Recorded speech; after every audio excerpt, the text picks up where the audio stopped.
Hi, this is Larry DiTilio, writer for He-Man and Beast Wars, and you are listening to the Geekcast Radio Network. He-Man and the Masters of the Universe! Hello, this is OptimusSolo, and welcome to the 124th chapter in our Powers of Grayskull series. With me for this journey into the Masters of the Universe franchise is TFG1Mike. Hello. Hello. People thought they were done with us. We continue to keep going. Mm-hmm. So, long time no talk. Last time we talked about the 2002 He-Man series. Yep. And people might have thought we were done, but are you ready to return to Eternia, sir? Kind of, sort of. Well really. Then, ready or not, what are we going to be talking about in today's episode? There's no more cartoons. No more for now. There's no more cartoons for now.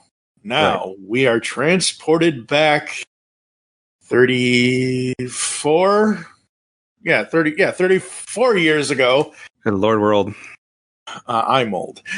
34 years ago, 1987, the live-action He-Man and the Masters of the Universe film starring Dolph Lundgren, Frank Langella. Thankfully, I don't have to actually look at anything to remember that, because, hello. Directed by Gary Goddard. It was released August 7th, 1987. Interesting that they did that, because that is 1 year and 1 day before the epic release of August 8th, 1986 in Transformers the movie. Interesting. So yes, this is going to be our commentary on the film. We are actually going to watch the film and comment on it as we go along. We will be doing a countdown here in a few moments, so we are both synced up so we can each watch it on our own. So if you have a DVD version, or if you have the ability to pull it up on whatever streaming platform, or whatever methods you have, this would be the time to get it queued up, and we'll let you know when to start. Yep, absolutely. So let me ask you, you were 6 years old when this came out. Correct. Did you see this in theaters? Did your parents I'm 95% sure that we saw this in theaters, because I had already seen the Transformers movie in theaters the year before. Okay. And I'm pretty sure this might have been the next film we went to, unless there was some type of like animated thing that we went to. We didn't go to a lot of movies, but I, for some reason, remember going to this one. Now, that could be just me remembering wrong, because like you said, I was 6 and I don't specifically remember it, but for some reason, I want to say that, yes, I did see this in the theater. I was 7, and I don't think I saw this in the theater. I don't... Not a lot of people did. Well, right, but I mean, like... And again, for me, the first film I actively remember seeing in theaters is most likely Batman 89 or something like that. I know I did not... Because, again... We went to the theaters, but we weren't a theater go. We were like, let's just wait till it hits cable, wait till it hits VHS. Obviously, back then you're waiting 2 or 3 years versus, 6 months, which is what, or, hell, now that the pandemic has hit us, oh, hey, guess what? Streaming at home. Yay. Which I'm all for that. Like, you know what? As much as I respect and love, and I've had a love for movie theaters for years, for my entire life, at this point in my life, I want to control my media. Mm-hmm. I don't want to deal with, I just mentioned this in an episode of Studio 2009 where Mike the Birdman Dodd is helping me do 12 months of Star Wars. We're going through every episode of all 9 films of the Star Wars, the Skywalker saga thing. And I just mentioned this to him. I'm like, I want to control the media. I don't want to have to worry about going to the bathroom and missing something. I can just pause it and be fine, so yeah, I do more not. Convenient, especially if you have like a theater in your basement or something like that. Like you do. Comes Home in handy. Theater, folks. Yeah. Exactly. So we hope you are ready, because it is time to head to Eternia in this Masters of the Universe 1987 film commentary. You're going to hear the trailer right here. At the far end of the universe, there is a planet ruled by a being of utter evil.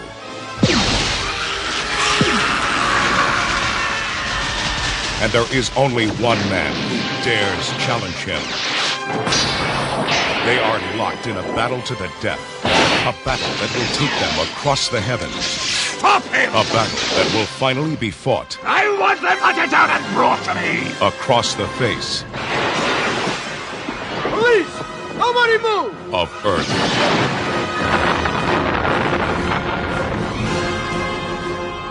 I think I'm gonna need some backup. Can you show us the way? Of course. No.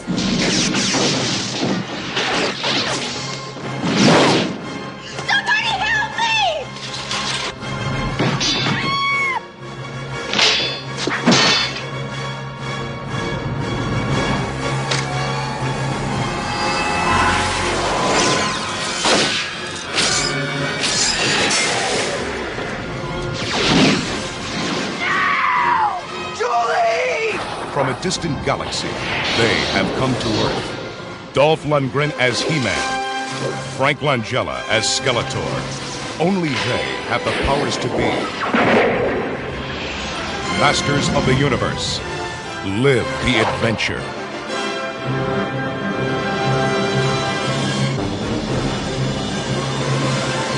And now we will do a countdown. In 3, 2, 1, play. All right. First up, the company logo, Canon. They would not be in business much longer. This was they were doing this and they were doing something else. They had plans to do a Spider-Man movie, like a big budget Spider-Man movie. And because this one and whatever the other film was didn't do too well, they never got to do that Spider-Man film. So very short-lived. Canon. You saw Canon first? Yeah, mine's going through Gary Goddard and Dolph Lundgren and all the names on the screen. We probably have two different versions, so we'll have to... Yeah, this version that I'm doing started out with the MGM logo, and now it's in association with... Now I see Gary's name. Okay. I'll get caught up with you for a second. Because the first thing we're going to see is Castle Grayskull. Mm-hmm. Are you seeing that yet? Yep, right now. All right.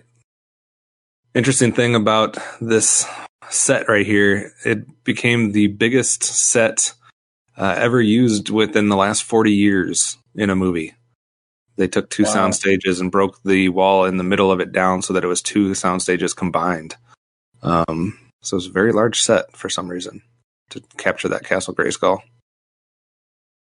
It looks like a very cool design, too. Yeah. And, the movie poster for this one should have kind of signified to everybody right away that there was going to be some weird things about this film. Because the movie poster has Dolph Lundgren as He-Man standing in the middle of it. Mm-hmm. And then it's got the two kids at the bottom holding a device. And then it has Skeletor's head above it. So you can kind of see right from the get-go that, like, it's not going to look like the cartoon. No.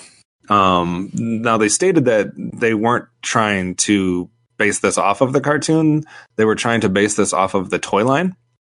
Yeah. So it was not supposed to necessarily look hand in hand with what the cartoon did. But I think that's one of the things that probably was the biggest surprise to viewers, to fans. You know, when we're watching the cartoon and we're used to how things look and this, that, and the other, and then you go, it's going to be live action, so it's going to be a little bit different. But when you show up and there's so many differences from the cartoon, I think it threw a lot of people off. Like, is this a He-Man movie or is this just something else with the He-Man name? Because they had... Go ahead. And I swear I read an article or something with the director Gary Goddard where he was more influenced by Jack Kirby's Fourth World stuff. Yeah. So, yeah. Yeah. And I mean, obviously some of it is just from what was possible at the time from a budget standpoint and things like that. Like, they can't make a flying Orko in this movie. They can't make, Battle Cat and Cringer. It's not, it took us until just a couple of years ago to do that type of stuff. So, but we're seeing it's interesting too that the film starts off with Skeletor and we're on Eternia. So you don't get a lot of Eternia in this movie, but we start here, and I think this is a great setup. Yeah, this is an amazing scene. Regardless of how you feel, the Black Stormtroopers, which we do get a lot of robots almost reminiscent of like Hordak's Horde robots, which we wouldn't see normally in a He-Man universe because you get You get the evil warriors, you don't get robots, but they were forced to do that because of Mattel, who basically gave them a directive that He-Man or any of the good characters could not kill anybody. Mm-hmm. It's coming off the heels of Optimus Prime dying and Duke being put in a coma, and now you can't kill anybody. Holy crap, look at Skeletor. Yeah, Skeletor is amazing in this film. Regardless of how you feel about any of the other characters and the looks and this, that, and the other, I think Skeletor was perfect. Mm-hmm. And Frank Langella was great. It was nice to see somebody that was actually excited about the role and who didn't try to shit on it later. Yeah, exactly. Dolph Lundgren cannot say the same thing. He was kind of mean after the fact about this and acting like it was beneath him. And I like that Langella was like mature enough to be like, you know what? I'm not so proud that I can't do a fun kids movie. He did it for his son, who was a big He-Man fan. So it's interesting too that we get to see the Sorceress basically captured right off the bat. Right. Skeletor has already won for now. Right. So Sorceress is being held captive by Skeletor, which is an interesting way to start it. Kind of gets us right off the bat, like, oh shoot, what's going on here? Mm-hmm. Yeah, I do not like her design in this. No, I'm not a huge fan of hers either. They took away most of the color and made it all like white, crystalline, and see-through type stuff. And I was more of a fan of the kind of the rainbow, not the rainbow, but the multicolor thing that we get in most of the blue, orange, and white. Right. Yeah, mm-hmm. Absolutely. The Sorceress is played by Christina Pickles, who interestingly plays the mother of Courtney Cox on Friends later on in life. Courtney Cox obviously appears in this movie as well. We have Skeletor doing like a holographic vision to He-Man. It's the first time we get to see He-Man.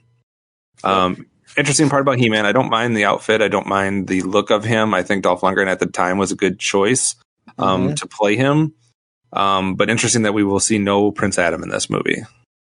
Yeah, no, he's He-Man the whole time. And again, I've said this before. I said this recently with the cartoons. Sadly, the 2002 series only got 39 episodes. Mm-hmm. And back in the day, we were only worried about episode by episode. We weren't worried about an overall continuity in the 80s. They were doing, single stories.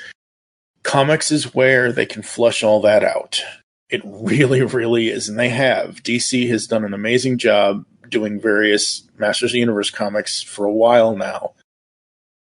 And I think the only thing I don't like about He-Man in this is the Power Sword looks very wimpy. And he's also shooting people. Yeah, I don't like that either. Which he never did, really.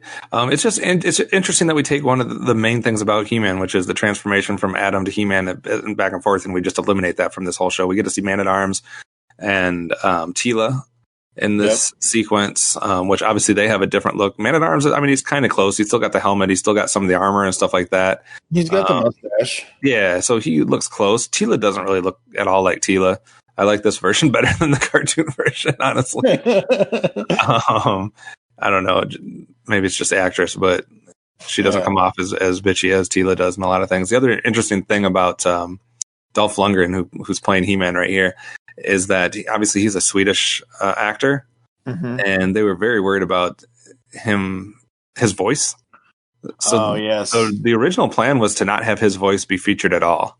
He was supposed to be physically the character, and then once they were done, they were going to redub his voice with somebody that sounded more with less of an accent that could have come off more, I guess, English or American maybe. 1987, you know what they could have done? Yeah, they could have done a voice actor.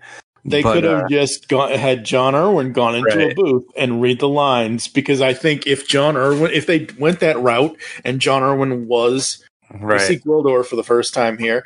If John Irwin was the voice, I think a lot of people would have liked this more at the time. Right, absolutely. And it was just another one of those things that came down to budgets. Like they weren't able to have the time to redub his lines, so Dolph Lundgren's voice remained in there, even if it comes off as obviously being a little bit different from everybody else's. So John Cypher's playing Man-at-Arms there. I believe it's Chelsea Field who's playing Teela. And then we get Gwildor, who is Billy Barty. Yep.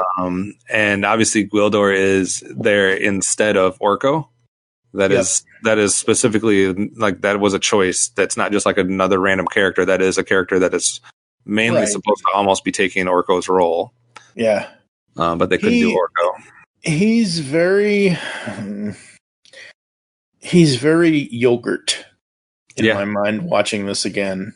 He's very just the size of the character design. It's very Mel Brooks, Spaceballs yogurt. And by far, this was my favorite part of this film, is the Cosmic Key. I always wanted the Cosmic Key tones. I always wanted that stuff. Right. As a kid. Oh. Apparently there was like 4 versions of the Cosmic Key that they had on set as far as props go. Cool. And I guess it was so fragile and so easily broken that they just had to like have people on hand at all times to put it back together every time it broke.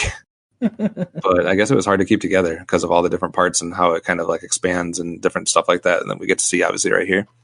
Yep. But yeah, interesting setup here. Obviously we're seeing Eternia here at the beginning of the film. We're gonna see the whole middle of the film all take place on Earth. And then we'll see Eternia pop up again at the end of the movie. So that was another cost-cutting way for them to save some money, is to do most things at Earth, so they didn't have to come up with otherworldly sets. Right. Outside of the few they did, obviously, with Castle Grayskull there at the beginning and where we're at right now. Master Universe did not do very well at the box office. No, it did not. Had a budget of about $22 million and brought in about 17. That's not counting all the other, stuff that goes along with making a movie and stuff like that. You can say it became a cult favorite afterwards, on VHS, DVD, whatever you want to say, but box office, not so great. It had a 17% at Rotten Tomatoes. So it's not a great score, obviously. Continuing to see, obviously, Man-at-Arms, Teela, and He-Man meeting Gwildor, talking to Gwildor, finding out about what's going to set up the rest of the movie, basically.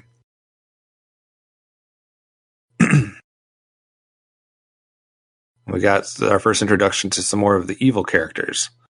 And this is where it kind of goes, like, up to this point, we've seen Skeletor, we've seen the Sorceress, we've seen He-Man, Man-at-Arms, Teela. Yes, we've been introduced to Gwildor, but you could be like, well, that's just for this movie type thing. It's not until they start introducing the evil warriors that you're like, wait, what's going on here? Because these aren't characters that we're used to. Yeah. We have... I was not used to Blade or Karg and all that. Sarad. Yeah. The only one that is from the series outside of Evelyn is Beastman. Nobody else exists from the cartoon that we're used to.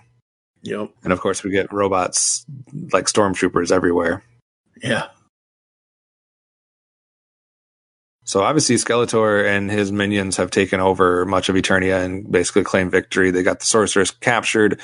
He-Man, Man-at-Arms, and Teela are basically almost on like a stealth mission. It's reminiscent to Star Wars at times when they're at Naboo trying to sneak around because they've been captured and whatnot. Similar to that, where they're trying to go in and out the windows or different, doorways and things like that. Hey, at least they weren't trying to scale up the window. Oh God, I hated that. Right.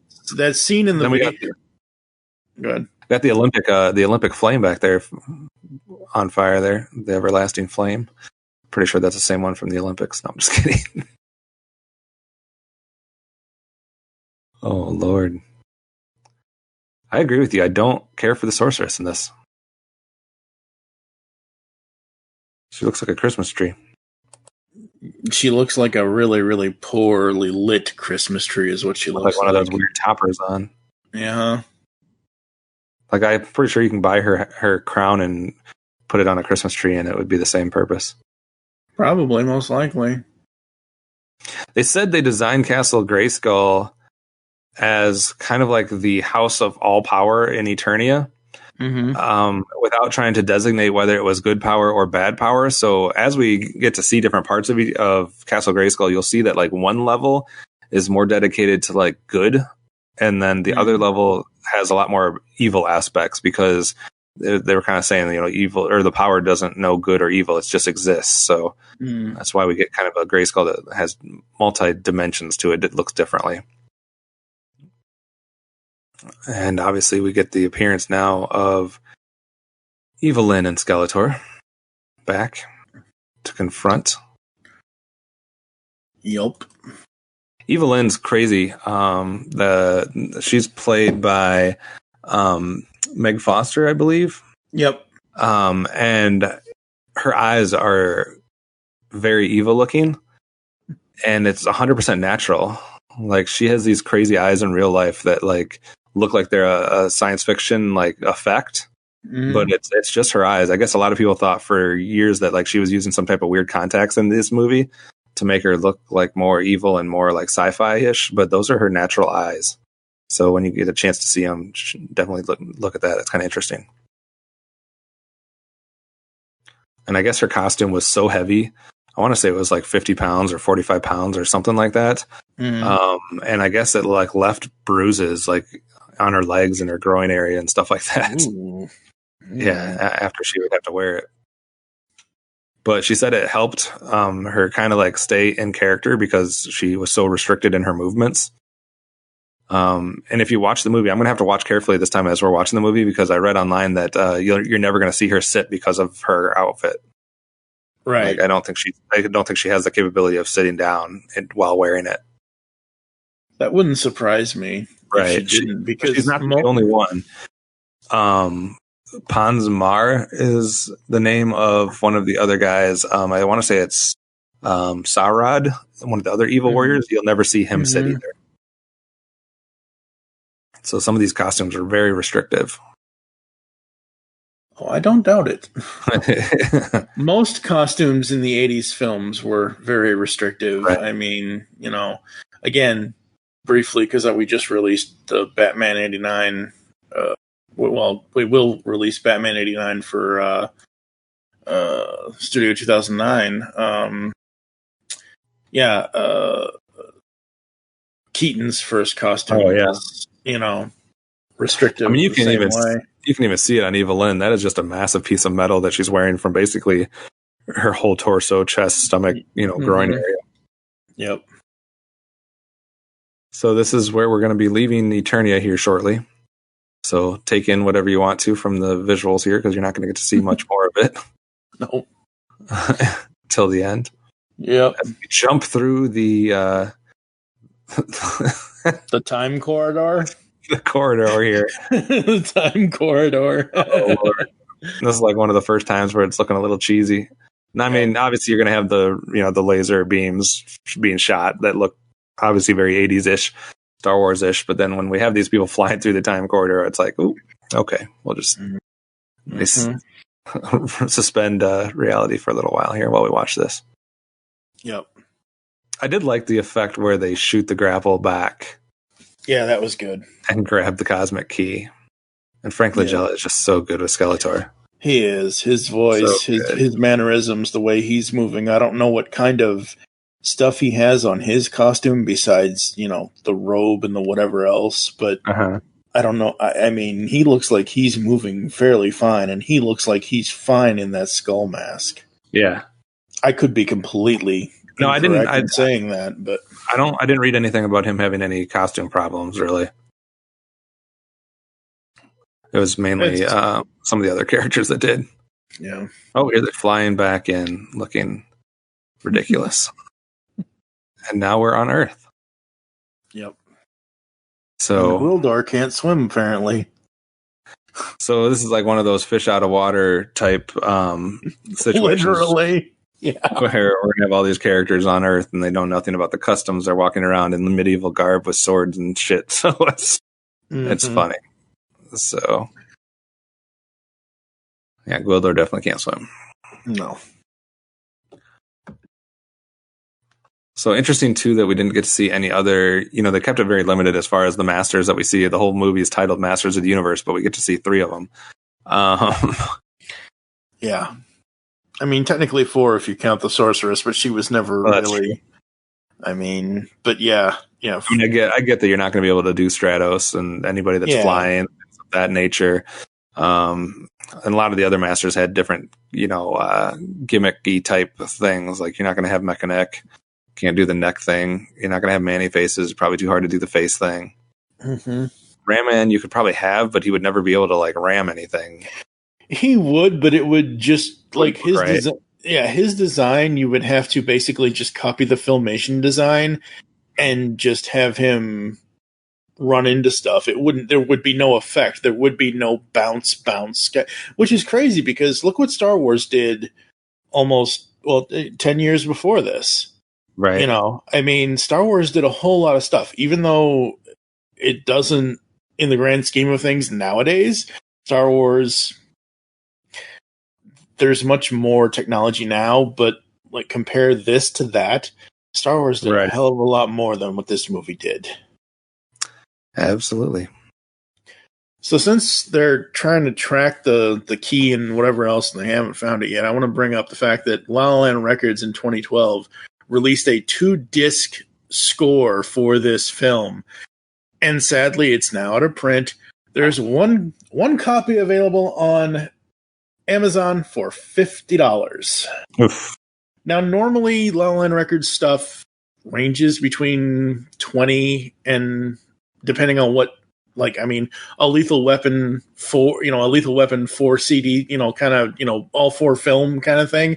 That's going to go for like $100. But this thing, I wish I had it because it says on CD2, Cosmic Key Music, 14 seconds.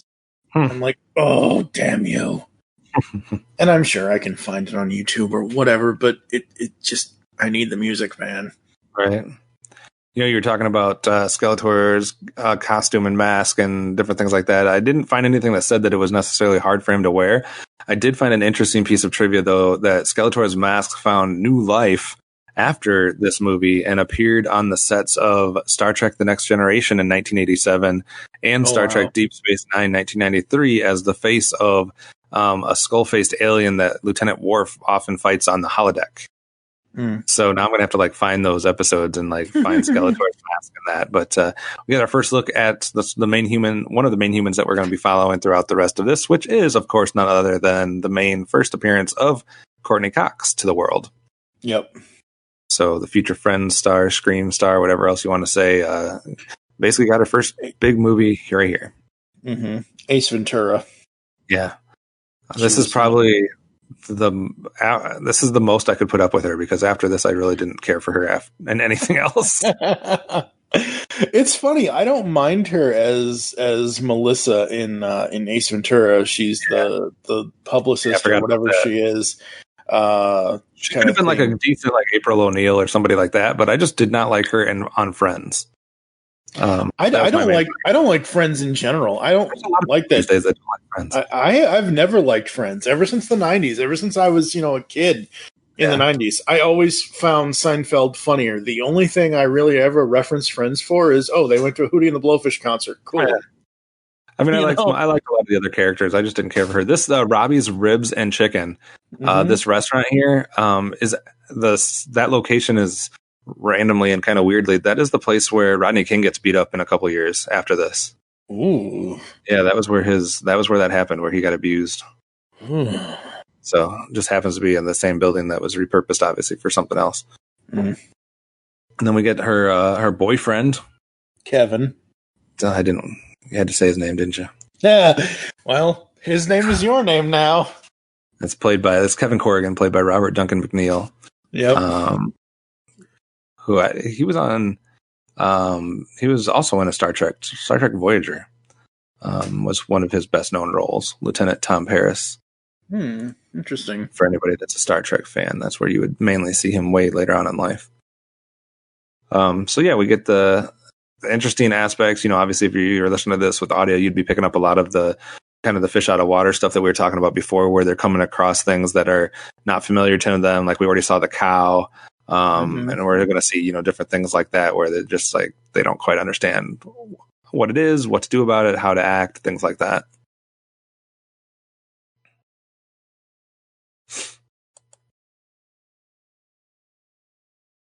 Dolph Lundgren, like I was talking about before, said that working on this film was a nightmare. Said the shooting schedule was 5 months, including 2 months of night shooting. Said he was approached to do a sequel during the shooting and turned down the offer. because there was a sequel that was going to be made if this movie would have done better. Oh, wow. He did later tell in a website interview of some sorts that it was when he was getting ready for the release of The Expendables in 2010. He did mention that he would return to appear in a new Masters of the Universe movie as either a cameo or He-Man, whatever he was able to pull off. Obviously, he couldn't have pulled off He-Man at that point in his life, but he could pull off an old. He could have pulled off an old He-Man, and honestly, since we're talking about him, since Gwildor's trying to figure out the chicken and whatever else, ever since The Expendables, I have a new respect for Dolph as an older actor now. And I really think he could pull off an old He-Man or, hell, even a King Grayskull or something like that, I feel like Gwildor could have pulled off appearing in the Lord of the Rings franchise. Isn't this technically isn't this like pre-Hobbit? I mean, he basically with all the other dwarves and whatnot would have fit right in. Not some of them not too much of a fan. Tila's not a fan of the chicken wing. No. Gwildor and Man-at-Arms doing a little better with them. I like it. Yeah. But yeah, we'll talk about it a little bit more later, but there is a lot of information out there. I shouldn't say a lot of information, but a lot of sites that are addressing the fact that there was going to be a sequel. I gotta say, after hearing the premise of what it was going to be like, I'm kind of glad that it didn't happen. The main idea here is that it was going to, obviously take place years later, and that it was going to be, it was going to include She-Ra, it was going to include Trapjaw, and I can't remember who else, somebody else. But it was weird because Skeletor was going to be like masquerading around as like an evil, like almost like a sports agent, but not a sports agent, like like a bigwig, like a Wall Street type bigwig or like a rich person. And He-Man was going to come back and be masquerading as a quarterback for a football team or something. Like, it sounded so ridiculous. So basically what you're saying is Rod Tidwell versus Jay Moore. Yeah, it was going to be bad. That's what it was going to be. Like, I would have been fine for seeing those other characters, like especially She-Ra and whatnot, but I don't want He-Man to be playing a quarterback. And I don't want the evil, like, the executive Skeletor. So. Oh, look, the kids found the cosmic key. Music maker.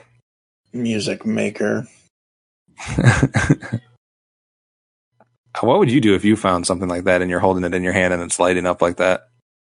Probably put it back where it belongs. Like, put it back in the ground.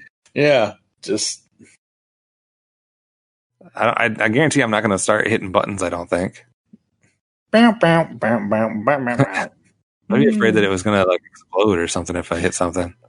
Well, when we first see it in the ground, the giant red light is blinking. You'd think that they wouldn't have touched it because a giant red light is blinking. Don't these kids know? Yeah. And now Skeletor's is giant red light is blinking, so it's been activated. Trying to track it from one to the other, and I forgot that we do get to come back to Eternia here and there to see Skeletor as they. Yep. It's also a funny movie if you try to put like all the different sci-fi terms and like language that they throw in it. Parsecs and things like that, or weird things, not necessarily He-Man like, but they throw it in there. Yeah. Again, going back to Goddard wanting to homage Jack Kirby's Fourth World. Yeah. Oh, Van of the 80s. Oh. Creepy this reminds me of Back to the Future. Oh yeah, it almost looked like the same stage. Yeah, like they're getting set up for what was the name? Enchantment Under the Sea dance. Yeah, the Enchantment Under the Sea dance, except for we got a little bit different setup here. Yeah, I really do think it's almost the exact same stage, and that would be kind of interesting considering that Strickland is in this movie. Oh yeah. Yep. I forgot about him. Oh. We haven't seen him yet. No, we won't see him for a while yet, but James Tolkien plays Detective Hugh Lubick. Excuse me, not High. He's not High, but he's Hugh. But obviously, most people know him as Mr. Strickland from Back to the Future. Yeah. Slacker. Good stuff. Oh, look, a musical light show. You fool, put it down.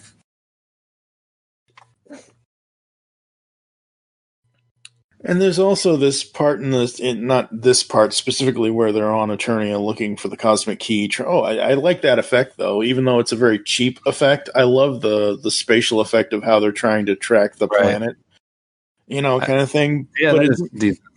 Yeah, that is very cool for the time. Especially. That was good computer graphics at that time. Oh, absolutely. Yeah, it was. But there's also this underlying story thing in this movie where her parents are dead. Right, I believe, right. Or her parents could die or something like that. That's the grave sites that they visited earlier. Yeah, that's what I thought. Like, they are dead, but oh, wait, they don't have to be. Blah, blah, blah.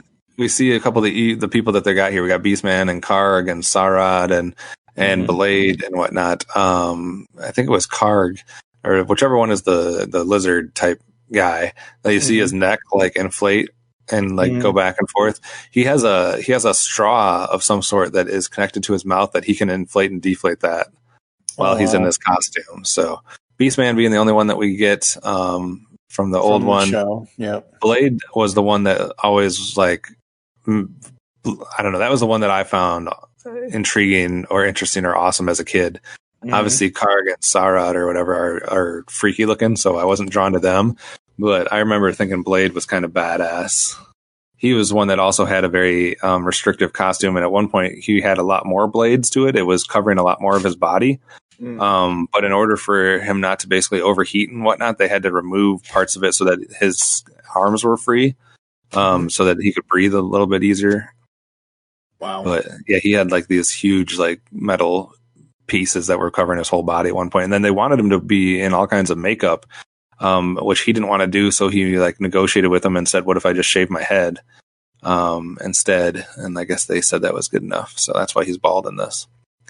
He's also responsible for doing most of the choreography and the building up of any of the fight sequences, especially the two main ones. He had some expertise in that realm.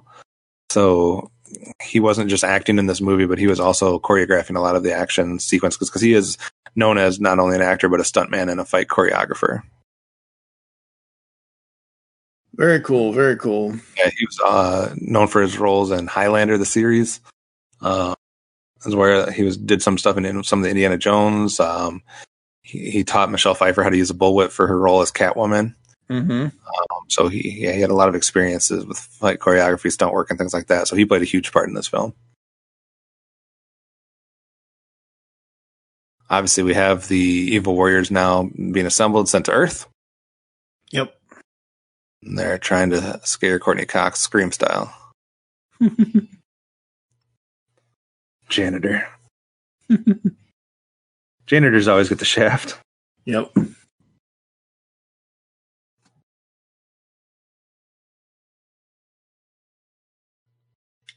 What was your opinion on Beastman? Overall, he's inconsequential. I mean, I'm not expecting him to have full vocabulary kind of thing. Like, I don't expect any of these characters in this movie to, carry on a conversation like they would in the cartoon series. But it just, outside of Evelyn and Skeletor, none of the characters even Blade was kind of cool. And I, like you said, kind of curious about him. But like, Beastman right here is basically just, preparing her for her Scream days, essentially. Yeah. I mean, you would have thought that they could have turned Sarad, I think that's the right one, into like one of the Snake Men, almost like a Cobra Khan type character.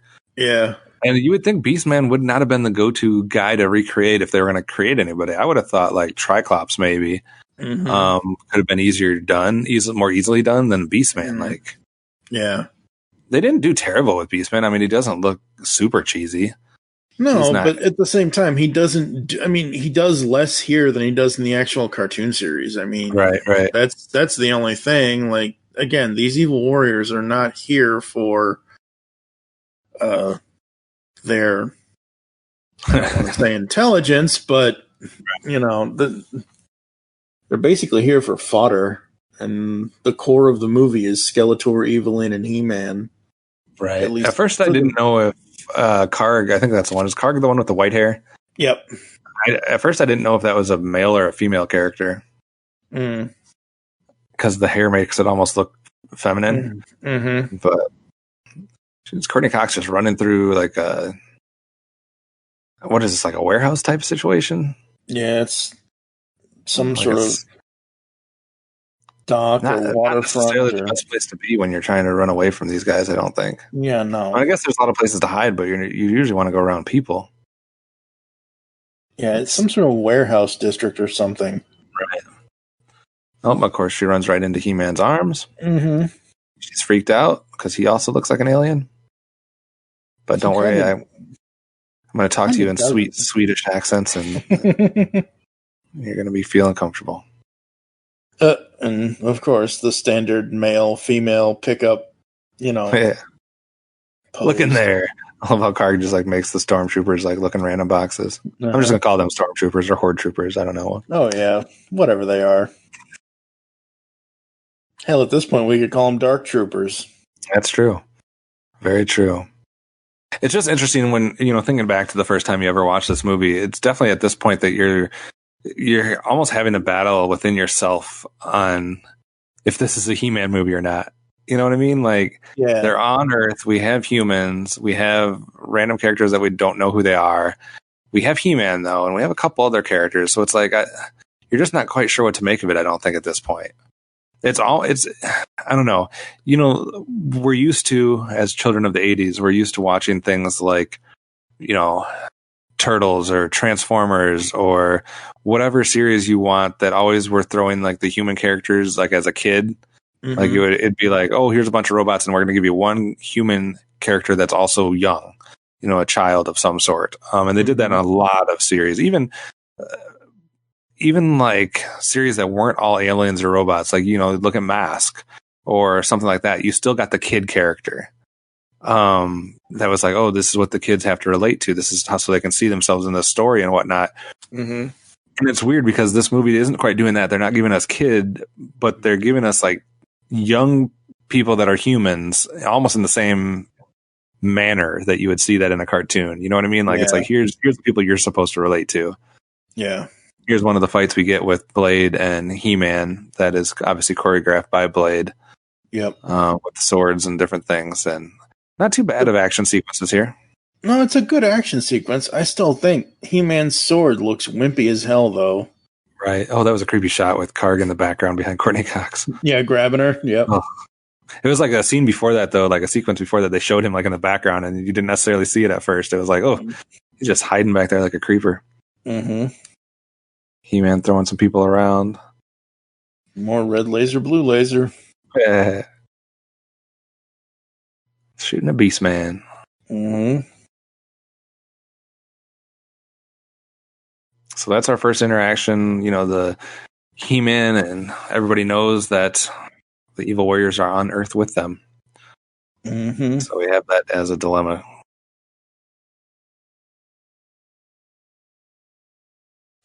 Her fake crying is so bad. Yeah, that's true. It was a decent choice of having somebody like that's going to be next to Dolph Lundgren that's going to make Dolph Lundgren look even bigger. Yeah, obviously. And now it's like so far removed because it's like it's not our masters, and it's not even the main human. It's like the main human's boyfriend that has the quintessential device. Probably because his name's Kevin. Yeah, well, it's your fault you went to Charlie's. I don't even know where Charlie's is. Or Club Zero, where this guy was. Exactly. And this is supposed to be a pawn shop? Pawn shop, yeah. Radio Shack or something? Or I think it's more like a music store type thing. Oh, right. Yeah, that's right. It's a music store. Selling different instruments and I haven't actually watched this movie in a decade. He's got tambourines on the wall for some reason. I don't know who he's selling those to. Drum set up above on the other angle. Yep. Just touching random buttons here. Probably not the smartest thing to do. No, not at all. It's interesting too. He's got guitars up there above, and then there's like a freaking baritone or tuba case like next to him. I don't. It's like the most. It's a disorganized music store. Yeah. Right. You got drumsticks just in a freaking whatchamacallit. That is a drum that the drumsticks are in. Mm-hmm. It's ridiculous. How much of this stuff, what would any of this stuff be worth if you still had it today? Some of it would be nothing. worth some of it probably would be, and then some of it would be just complete trash. Yep. I was trying to see what the sale price on that guitar was in the background, but I couldn't quite read it. No, I can't read it either. There's only one that has like a for sale ticket, but something's $59.98 and over his shoulder. I couldn't see what it was. So obviously they are learning about the break-in and the arson and et cetera, at the high school that his girlfriend was at. Mm-hmm. What is Courtney Cox? Julie. Julie is the character's name. Julie is the character's name, yeah. So Julie and Kevin is what we get from them. Who's Charlie? I don't know. That was the name on the in the store there. Oh, that's the music guy? I don't know if it's his name, but there was a name, Charlie, and on the counter to the left of it, there's Charlie in all pink neon. Yeah, because there's someone in the cast list that's listed as Charlie. Oh. So that's why I was checking that out. Welcome, seniors, to your doom. High school really is the end of your life. Basically. Dolph Lundgren would be 63 this year. 64 is what he's going to turn this year, actually. He is 63 currently. So he was 54 when he made The Expendables. That's Frank Langella just January 1st just turned 83.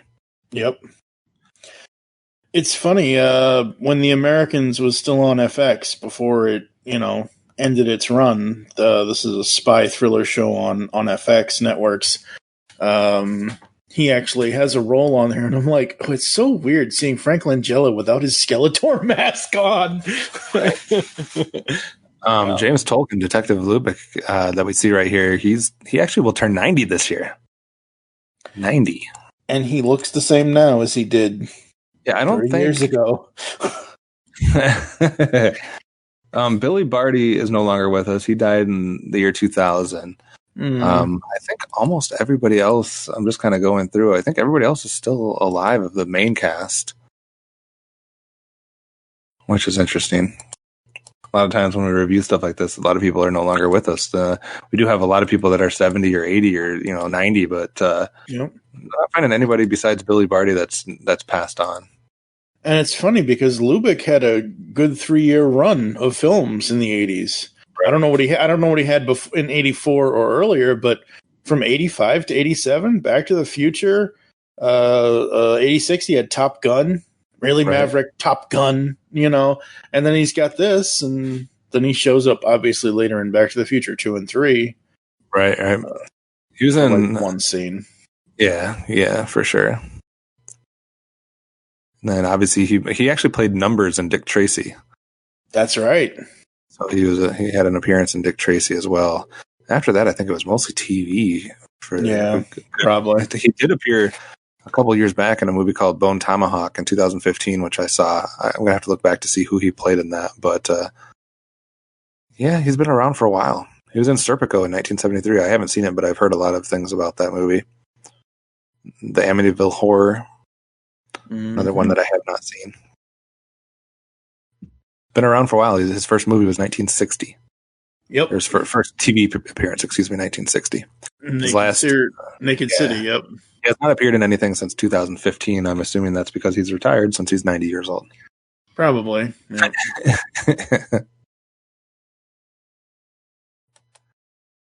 Skeletor and Evelyn having a moment. Of course. They almost played it up more like a romantic angle in this movie than we ever saw anywhere else. Yeah. Where she's almost infatuated with him in some way. She still has the smart, I'll look out for number one first type thing. Mm-hmm. But it's more of it almost seems like more of an attractiveness towards towards Skeletor, which is kind of weird. The red lipstick really pops on her with how white her eyes being so pale, which you could really see in that last picture. And then the skin makeup, that's making her so pale, as well as her, her outfit, which is also like light colors. So I don't hate her outfit. It's a little different, but I don't hate it. Yeah. And this is interesting here. We do talk about how, He-Man wasn't allowed to kill anybody. Not so much, I guess, for Skeletor. So he is going to kill one of these guys real quick.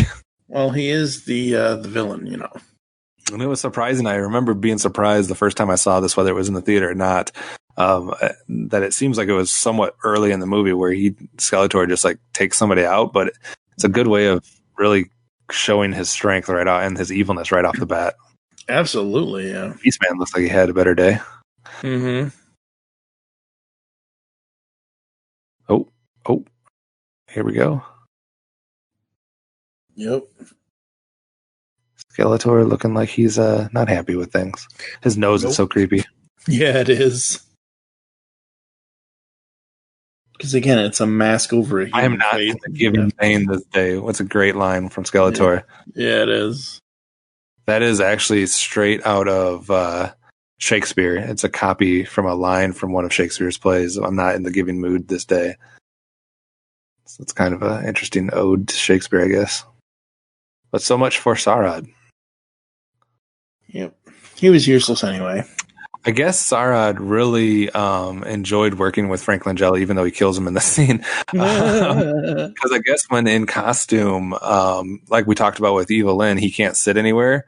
Mm-hmm. So he had like a special board that he could lean against that had a hole cut out for his tail to go through. Right. So that he could be like resting in some ways. And I guess Frank Langella would always stop by and talk to him or bring him stuff to read, or, I don't know if he brought him food or drink, but he just would like go out of his way to make sure he was comfortable, which was kind of nice. Yeah, that's awesome. Frank Langella just comes across as a cool dude. Yeah, he does. Obviously, I've never met the guy, can't speak for him, but he just comes across as someone that seems like he's down to earth, didn't let fame get to him, and he's an actor's actor. Right, class act. Getting back to Lubbock here, he was in one episode, I think, of your favorite show, one of my least favorite shows. He was on the Wonder Years as Coach Silva. How was that one of your least favorite shows? I just don't like that show. When have you watched it last? Whenever it hit whatever streaming service it was a couple of years ago. I just feel like watching it now and kind of just reminiscing back to childhood and things like that. It's just gets you in the feels. I love the Wonder Years. I haven't watched it from beginning to end, but I want to at some point. I think one of them was in MacGyver. I can't remember if it was Anthony DeLongis or somebody else. Somebody was in an episode of MacGyver. You'd think I'd know, but yeah, you think you would know since you're a MacGyver nut. Shut up. Yeah, it wasn't either one of those two. I don't know who I saw in this film that was in one of the MacGyvers. Click around a little bit and apologize for the sounds. Well, Kevin in this movie did a lot of guest spots on TV shows. Good Lord. He was in... Yeah, he did. He was in The Twilight Zone. He was in All My Children, Quantum Leap, LA Law, Star Trek The Next Generation, Murder, She Wrote, Star Trek Voyager, Dawson's Creek, Star Trek Enterprise, One Tree Hill, The Outer Limits, The OC, Supernatural. Like, he's been around for a while. Yes, he has. Blue Bloods, White Collar. So you've probably seen him pop up in many different things. Yep. He's one of those guys. Hey, it's that guy. Where do I remember? You really have only ever seen him once in this movie. Really. Right. I mean, I'm sure. But for me, if I had seen him anywhere else, I'd be like, wait a minute, is that? And I have no idea what he looks like since this film. I only know what he looks like in this movie, so I probably wouldn't recognize him either. Right. I love those effects. Those effects are really good on the scanner there for the time. Yeah, that was really cool. I agree. John Cipher also was in a shit ton of things. Mm-hmm.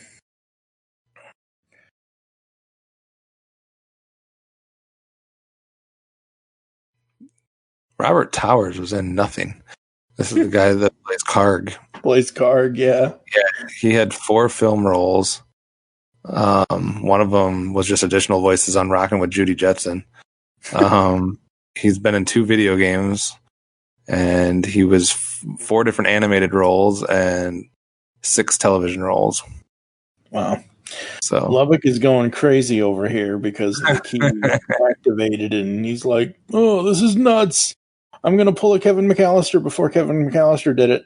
basically, this is interesting. Pons Maar, the guy who plays Sarad, he is an American actor, puppeteer, artist, and filmmaker. He was the voice for Noid in the Domino's pizza commercials. Oh yeah, love the Noid. At least at one point. I don't know how long he did that, but it's listed Right. On his page. So that's an interesting one. And her scanner is going to pick up the microwave waves and destroy the microwave. No more hot chicken for you guys. Good Lord. Tony Carroll played Beastman. Hmm. He did almost nothing else.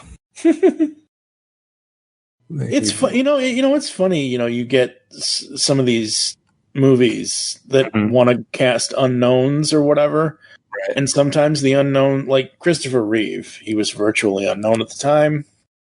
Obviously, graduated from Juilliard and everything else. Roomed with Robin Williams, and now he's known to the rest of the world as Superman for the rest of his life and afterlife. Now that he's no longer been with us, but. Sometimes when you're casting unknowns, you get people like the person that played, Karg or whatever that didn't go on to do anything else. It's kind of sad. Yeah, absolutely. Lubbock confiscates the key, which is just going to bring him more trouble. Yeah.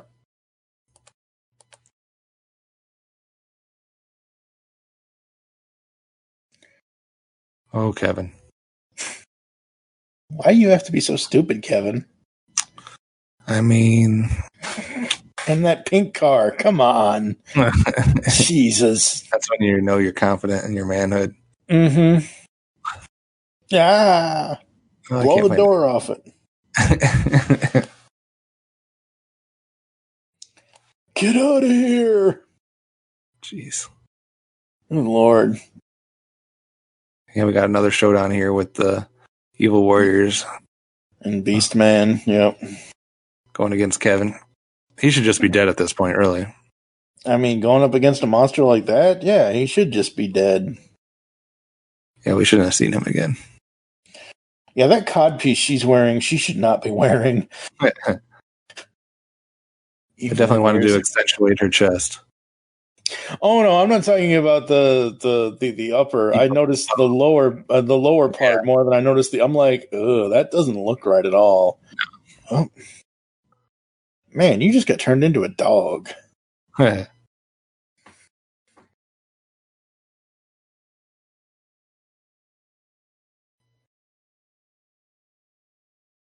interrogation device here. Mm-hmm. Put the collar of truth around him. At least in the 70s, when Linda Carter did it, it was a lasso and it looked better. Yeah. Tearing up the place, looking for the key. Local couple died in plane crash, yep. Find the girl. So this is what's going to give him the idea to do what they do here in a little while. Mm-hmm.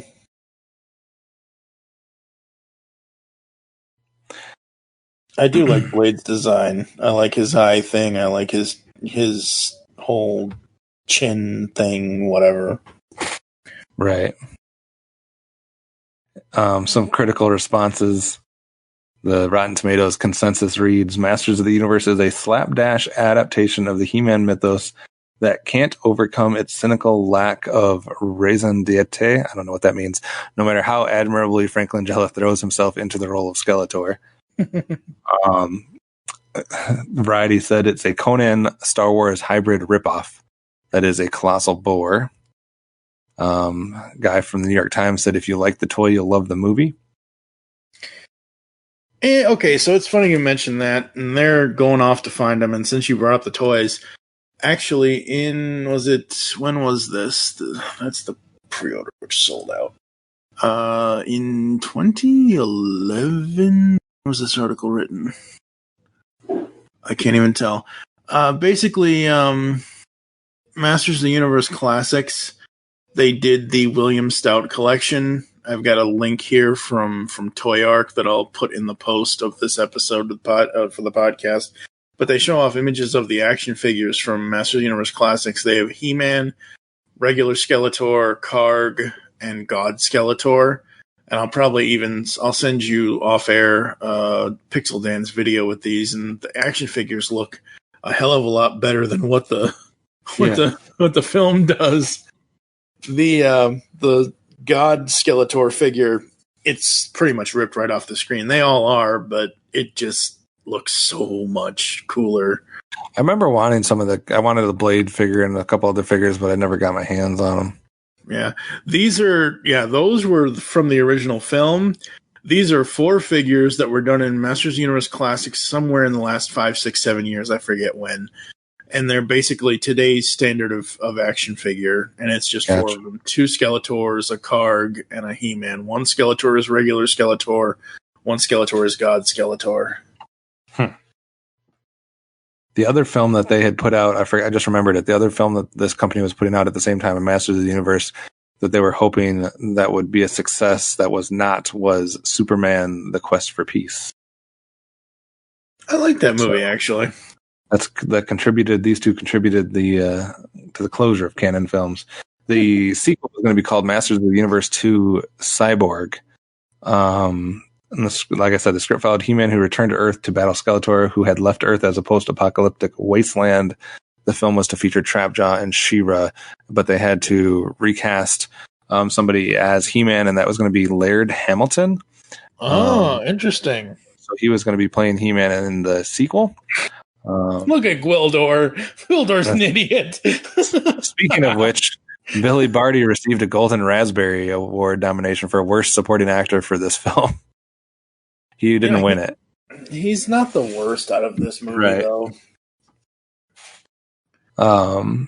Another thing that Canon, basically, since they were going out of business, they couldn't pay Mattel's fees to pull off the sequel.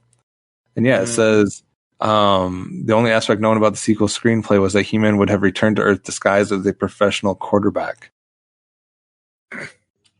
That's just rings of awfulness. I do like the idea that the Skeletor created like a wasteland or a post-apocalyptic area out of Earth, kind of like he did with Eternia at the beginning of this film. They don't do too bad with the flying thing there going through the sky was not too bad of an effect. I like that they blame the Russians on this. That is such a Strickland thing to do. And it's such an 80s thing to do, too. Right.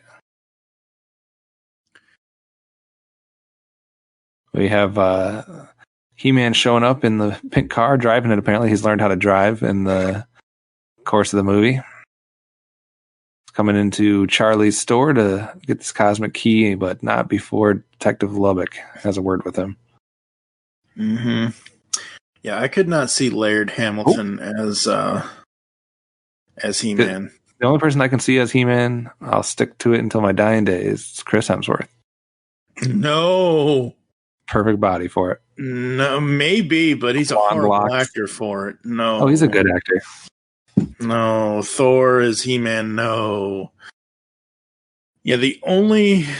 Oh, and that isn't even... Wow. Ugh. And they've locked in on the key. Yes, they've locked in on the key. Yay! Gwildor is one of the Golden Girls here. Sophia. Not too good. Gwildor in drag. Oh, no, he's Blanche. If I turn, they keep throwing off because I have the subtitles on, and they're like chromons and things like that. Like, what is that? Mm-hmm. They got like a tank just sitting out on the street. This is awesome. Yeah. Evelyn has accompanied them this time. That's because hopefully she won't fail. Right. But she does. Spoilers. She just walks around very regal. Yeah. Like she rules everything with Skeletor. Looks like she could have played the White Witch in the Chronicles of Narnia in that costume. Oh, Man-at-Arms has his visor down. Yep. He-Man sporting a gun again. Yep. It's always kind of jarring. Yeah, it is. It's like MacGyver carrying a gun. It just doesn't happen. I mean, if he made it out of toothpicks, it could happen. He didn't believe in guns. He would throw one in the garbage and have to make a device out of a pen or something first. 20 Metrons. So we got Metrons and Chromons. They're trying to find a way to get through the Sorceress's force field when they do get back there. Yep. So now Gwildor and Kevin are going to be talking about the universal language of music. It's a little bit weird. Like, what the fuck are you guys talking about? Yeah, this is a weird part of the movie, honestly. Yeah, very. There's that tuba in the background. Case was in the other part of the store. So many drums. So many speakers, keyboards. Like, what is going on? Right through the windows. There he goes, shooting people again. That doesn't matter. They're robots. You can kill robots and nobody cares. Okay, robots, fine. This is a you know how you, what's the word? There's got to be a word like sexist that's like against robots. Like this is a robotism. This movie doesn't care about the feelings of the robots. You can kill them left and right. Basically what it sounded like. I thought I was listening to the movie. Thought the volume would come back on. I mean, overall, you really got to take this movie for what it is. Oh, absolutely. It's campy. It's cheesy. You know, the effects are of its time, although a few of the effects are better than the time, but a lot of them are somewhat dated by now, obviously. But I don't know. There's something that's just fun about it. Yeah. If you're willing to, you know, suspend your disbelief on stuff. It's just jarring, though, as a He-Man movie because of all of the non-He-Man aspects. Exactly, that's the thing. It's a He-Man. It's supposed to be a He-Man movie that isn't a He-Man movie. That's the biggest problem with it. And the funny thing is, I don't mind Gwildor. I like Gwildor as a character, as a Orko replacement. Yeah, I like He-Man for what he is. I like Man-at-Arms. I'm still not a fan of Teela in this, but my favorite things out of this are Skeletor, the Cosmic Key, and Lubbock, honestly. Like, those are my top three things from this movie. Like, I think you can get away with Gwildor. It's when you have Gwildor and Blade and Karg and Sauron, or whatever his name is. Not Sauron, but Sarad and, you know, all these different things. Then you have some of the characters not looking alike.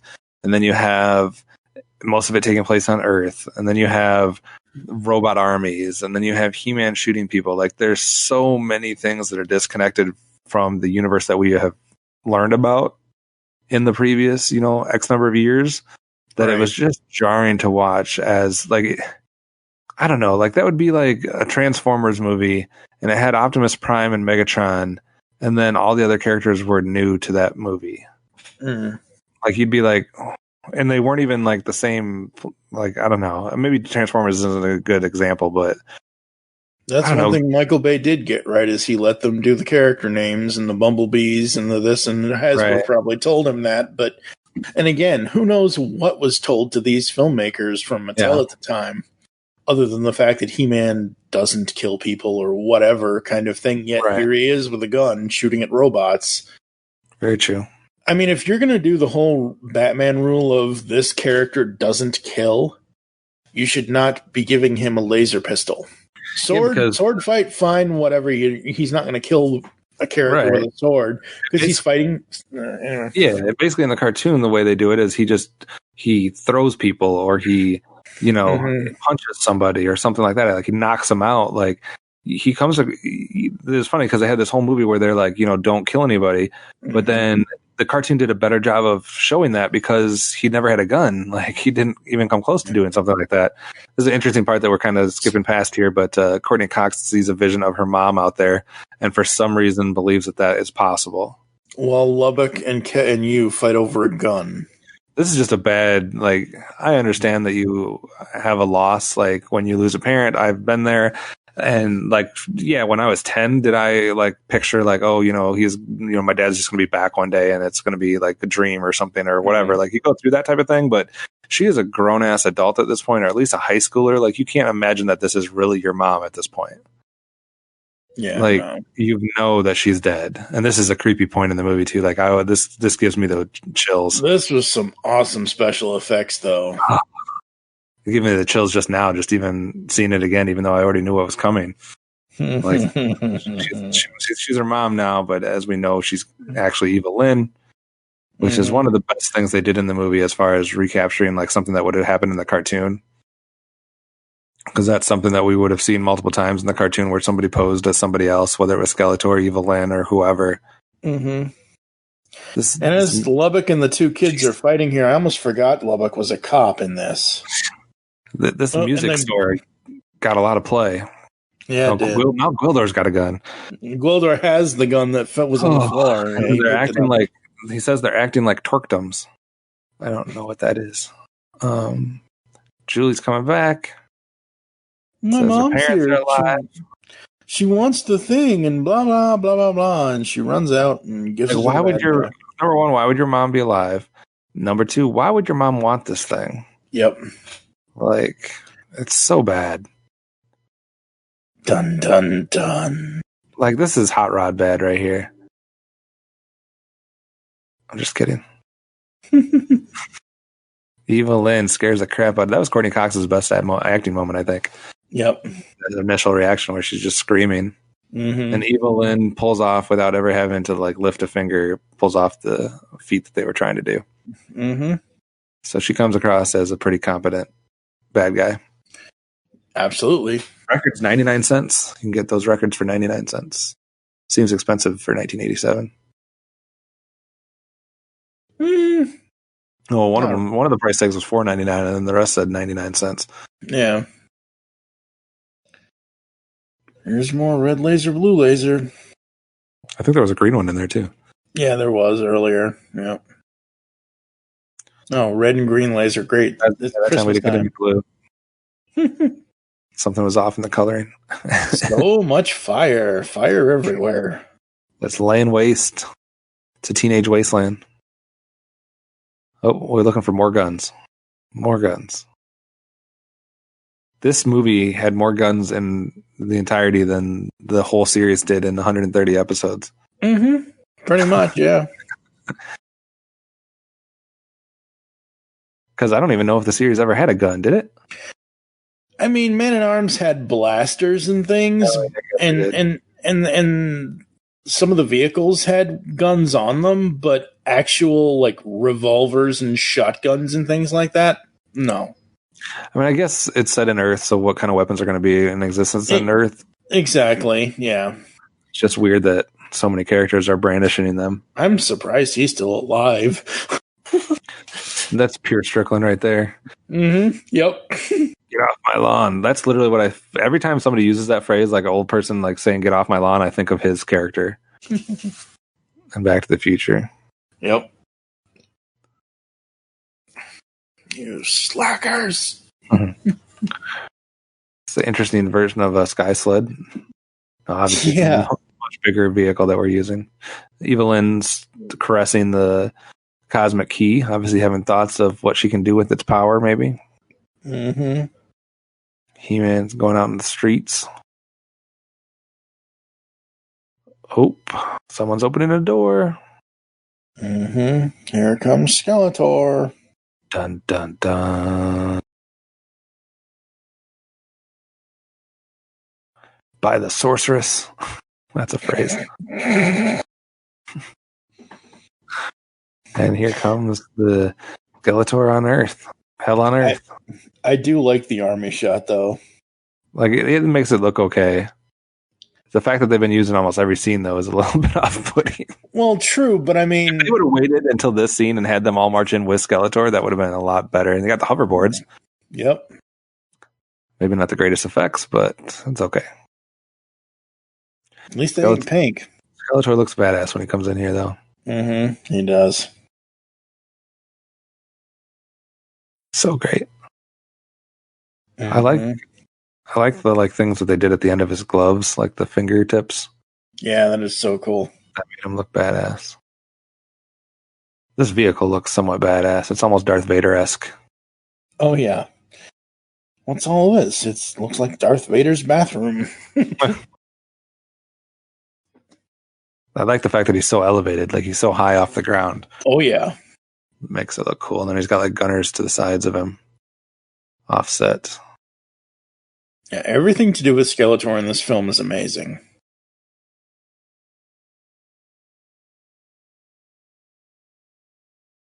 Evelyn.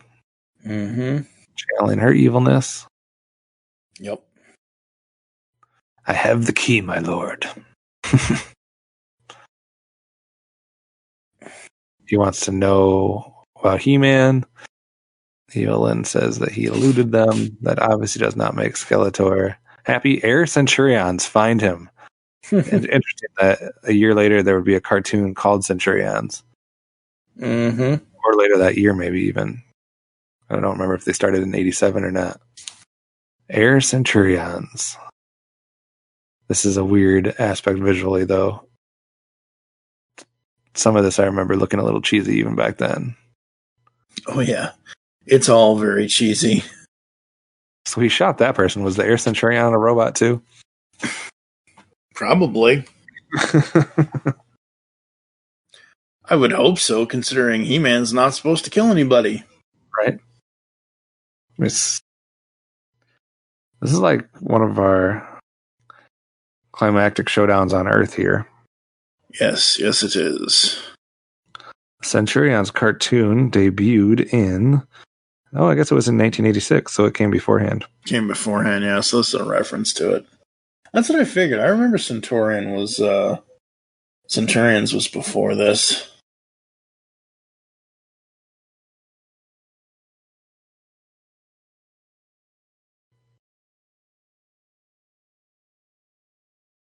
Now He-Man going to ride his own hoverboard.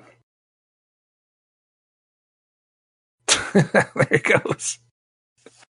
Jeez. So he's got the hoverboard, he's got his gun, his sword's holstered. Mm-hmm. Graphics aren't terrible right there. Nope. I mean, for the time that this movie was made, the graphics on it are really, really good. Depending on which scene you're in. I mean, there's good moments, but I mean, there's some... It's like a 50-50. Like, some of them are some real good moments that you're like, oh, this is beyond its time. And then some of them are like, oof, this looks like a weird computer-animated video game. Yep. Like, when they're at a distance on those hoverboards, it looks really bad. When they're close up, not as bad. Mm-hmm. Skeletor just slowly making down Washington Avenue here. Whatever street this is.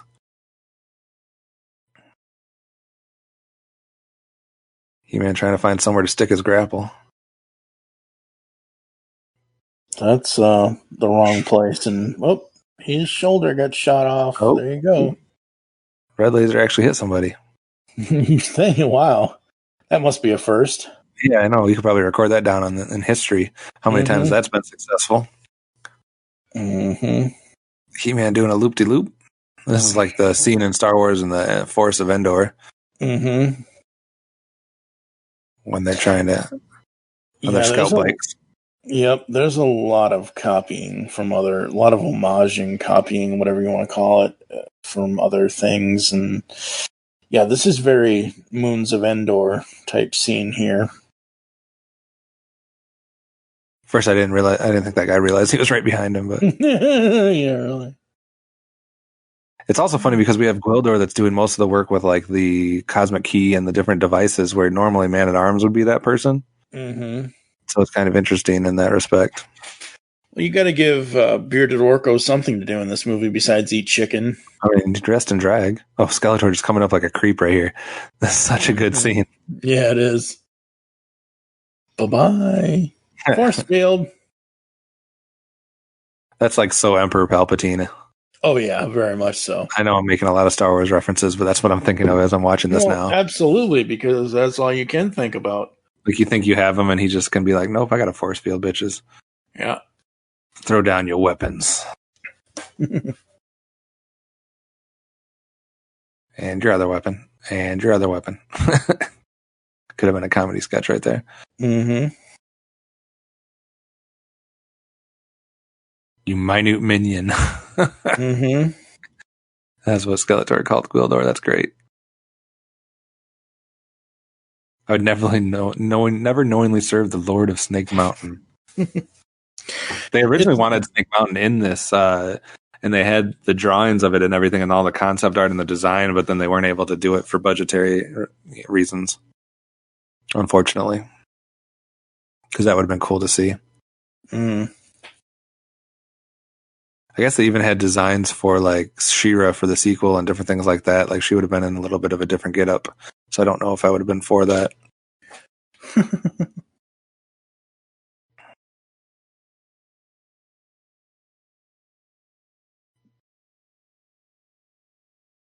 Like just the way that he's able to emote without saying anything. Yep. And that much makeup and mask and things like that. Oh yeah, absolutely. All the emotions and say so much without saying anything. It's really good. Probably Frank Langella. He's clearly probably the best actor in this film. Oh, easily. I mean, there was a few others that did a lot of acting, but like I feel like he's the star. Yeah. I mean, he even takes it over Lundgren. Especially at the time too. He was probably the biggest name that was involved. Yep.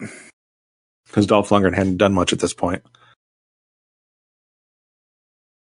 I think Rocky was about it. Yeah, Rocky 4, 5, or whatever Rocky he's in. So we have just about everybody together now. Just about, yeah, pretty much. Except for obviously the Sorceress who's back being captured on Eternia. Yep. Skeletor laughing. Mm-hmm. Oh, He-Man Skeletor, 1-on-1.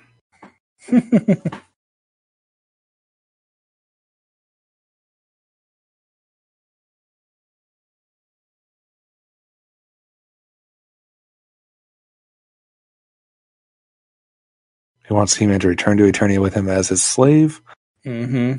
to save his friends, or to perish with them on this stupid planet. Ultimatums. Such a villain thing to do. Yep. Return to Eternia, be my slave. You'll sign 1 million autographs every day until you die. All I can think of is what Swackhammer wanted to do with Michael Jordan in Space Jam. So He-Man throws his sword down, gets put in shackles. Yep. Because let's face it, that sword ain't no power sword. Yeah. It's just Frank Langella just like literally motions him off with a flick of his hand. Yep. Away you fly, away, shoo. Good stuff.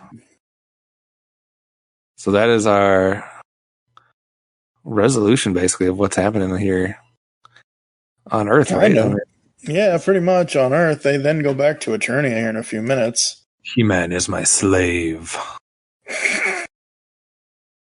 Let them rot. That's what he's saying about all the other people. Then he slowly descends. Jesus. Yeah, it's like, I'm going to put my medical chair down now, thank you. It was going that fast. It's like when you're waiting for somebody's chair to like go up an elevator, like on one of those like lifts. It's like the lady. It's like the old lady chair in Gremlins. Yeah, basically. Except it never goes fast. Yep. Shoot her out the window or whatever it does. Mm-hmm. So now they think they're stuck and there's no way for them to get back to Eternia because Skeletor and all these people are going through that gate. Mm-hmm. Going to close it. They have the cosmic keys. So everybody else is going to be stuck. So we're just watching them go through that gate, disappear. Mm-hmm. And now we have ourselves a conundrum. Yep. Gwildor and the humans. Gwildor and the humans. That sounds like a TV spinoff. Could be. Like Mork and Mindy, Gwildor and the humans. Yep. I know that probably is a real shotgun, but the shotgun on Lubbock's arm there does not look. When he had it up against his shoulder, it just looked like a completely fake gun. Yeah, it did. Oh, here, let me put that in some water. Ooh, that's some of the best makeup in the entire movie besides Frank Langella. Ooh. That makes you hungry, doesn't it? No, it does not at all. Just put this wet towel over it that we soaked in some dirty pool water. Exactly. Good thing I ate dinner way before we recorded this commentary. Says the poison is already in her blood. Only our sorceress can heal her now. Mm-hmm. So now we have another element that we have to work around here. Mm-hmm. They need to get to the sorceress. And you just don't get it. Yep. He should just date Tila instead. I don't know about that, but okay. Or Gwildor in drag. Yeah. The way Gwildor's like cheeks hang down over his beard always got me. I wonder if that outfit still exists somewhere, like if it's on display somewhere. Or if it was too much connected to his face that they had to peel it off or something. Not sure. Oh, they just need to play the melody that the key played.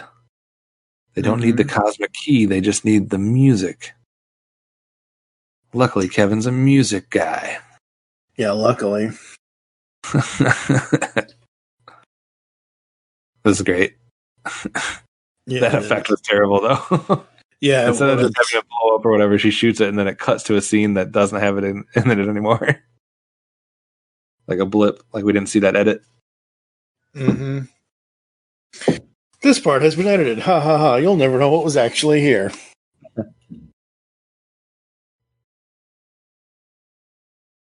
How did you do that? How do you do music from memory? You learn. Oh, it's called Lord. Memorization. This part's so cheesy.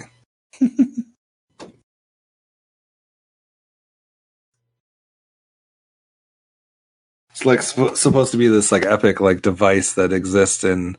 Oh, he's got to do something. Metron's pole word. I don't know what that means. Eternia, you have these devices that are like magical and stuff like that. You're on Earth, and we just have to like redo a tune, and it does the same thing. Yep. Kind of takes away some of the magic and mystique behind it.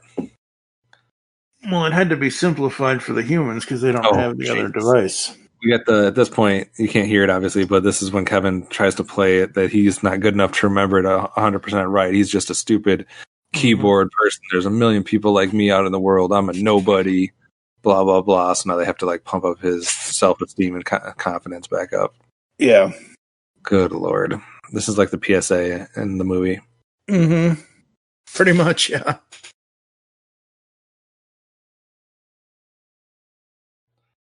Gwildor. It's like a cross between a Hobbit and Yoda and the dude from Spaceballs and Orko. They just said something about a Tesseract.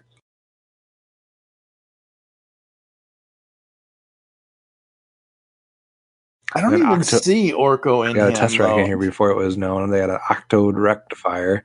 They got Chromoids. They got Metrons. Like somebody's just having fun making up words. Mm-hmm. So you can see down below where they have like the skulls and the different stuff compared to up here where they have, if you see off to the side, you can't see it in that scene, but they'll have more of like just like natural statues like that look like nice, but anything down below is like skulls. Like right here you can see people, like statues of people on the upper part, which is the good power, and then down below you can see all kinds of different skulls and like more demonic type creations. Because up top is heaven, down below is hell. Basically, it's a very similar aesthetic. By the powers of the universe will be vested in me, and I make you man and wife. No, I'm just kidding. He did say the powers vested in me, though. Yeah. Look at Sorceress, not looking good. No, she's almost dead. She's looking like Skeletor a little bit. Mm-hmm.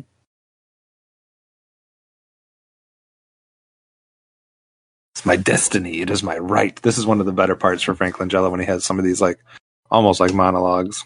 Mm-hmm. Not quite, because there's some other people that interject lines here and there, but Good stuff. He writes one of these lines he came up with on his own. It's not in the script. I don't think he said it yet. But it'll come up here, I think, in a little bit. Oh, look, the sword with no power. Yes, sorceress. The sword of Grayskull. Mine. Mm-hmm. He held it up like it weighed nothing. Because it probably does weigh nothing. I mean, I don't know. Everything else weighs like 50 pounds as far as costumes go. So he puts the sword in that holder next to his throne. That's doing something, apparently. He was carrying around kind of like a Havoc staff. Yeah, it is kind of a Havoc staff. Pretty close. Close enough, yeah. He's got He-Man shackled. Go ahead. I was trying to look and see if it really did look similar to what the actual Havoc staff looks like, and it does a little bit, but not much. He says a line there that when the powers of Grayskull will become mine. When the great eye opens, people of Eternia shall see you kneeling to me just before you die.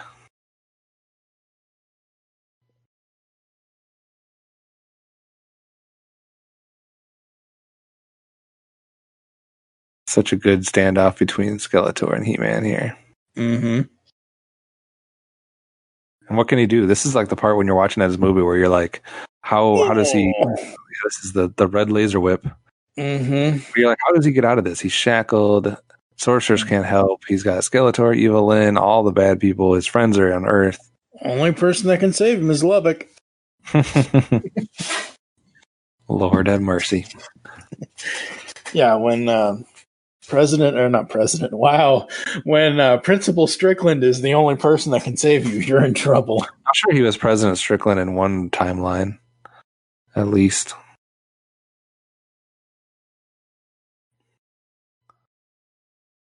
All right. I thought they destroyed that pink car. Apparently not. Kevin's back to save the day. Mm-hmm. Remember that, folks. Mm-hmm. Thank God you aren't him, because... That's too cool to be him. All right. We got a keyboard, which is basically a cosmic key. Pretty much, yeah. Cox is over there crying and dying, and all from a leg burn. From a venomous leg burn. That'll do it to you, man. Yep. I'll have this ready in a pre-ton. Everything's got to be a ton or a mon or chromon, pre-ton. Young love. Mm-hmm. This thing probably was broken in real life. This is probably why they were saying that they were so hard to keep together. Yeah, most one likely. Of the broken ones. Yep. Oh, that does look like it hurts. Yeah, he's got a little bleeding a little bit. Even Skeletor's flinching a little bit. Mm-hmm. Enough. Where is your strength? It's in the sword. The fake one. It's rubbing it in that the princess or the sorceress is dying, I mean. Yep.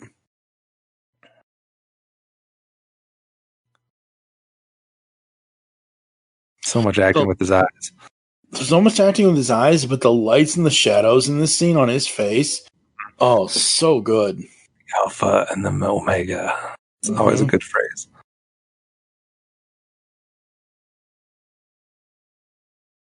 Oh, I forgot we get Super Skeletor eventually. Yeah, God Skeletor, yep. I didn't like that. I actually did. I thought it was cool. I just thought he looked too gold when that happens. Yeah, true. We'll see what I think about it this time when I see it.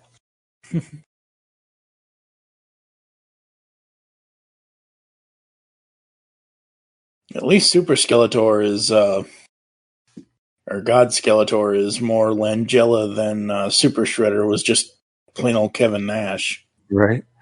This is a cool hologram that's like projecting to all of Eternia, apparently, or at least these 6 people. Yep. I do like the hologram projections were supposedly planet-wide or whatever. Right.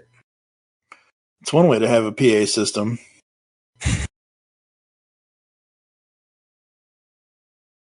Now I, Skeletor, am master of the universe. And the wall behind him is opening. Sorceress looking real bad. Beastman's still looking bad from like 300 scenes ago. Nobody ever fixed it. Beastman looks bad, and then Card just looks confused. Now these gold fairies are running around. They enter Skeletor's head, and he's glowing. The power fills me. He's on fire. Orange lightning. We had red lightning earlier. We had sorcerer, or very Emperor Palpatine like now. We even got the lightning bolts coming out of his hands. Oh yeah, very much so. Yeah, it's not blue; they're orange instead. Mm-hmm.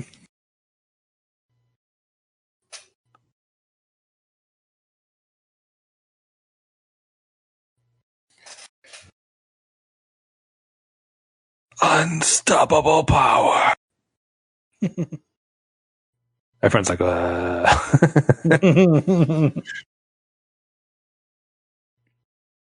gotta say, the effects on him here are amazing. Yeah. I am more than man, especially He-Man.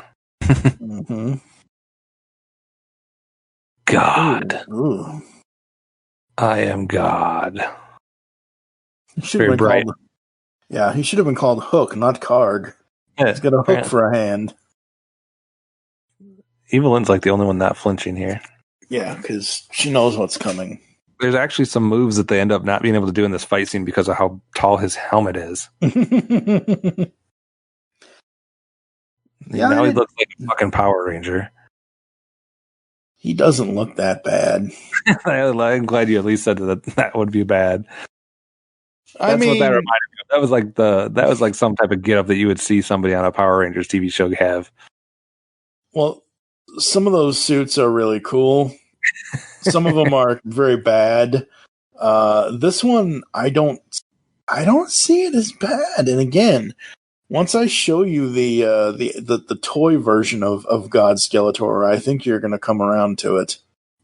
I just thought he looked so epic as he was that like this made him look less epic to me. Absolutely, I generally agree, but I don't know, man. It just looks going to Eternia. Yep, got in the picture. Like it looks like what is that helmet? That helmet is bizarre. Who made that? Who designed that? It's crazy. The Havoc staff is basically still the same, but he's got like antler horns, and then he's got something else coming off the back. He's got like a gem on the top. He's got snakes going around it or something.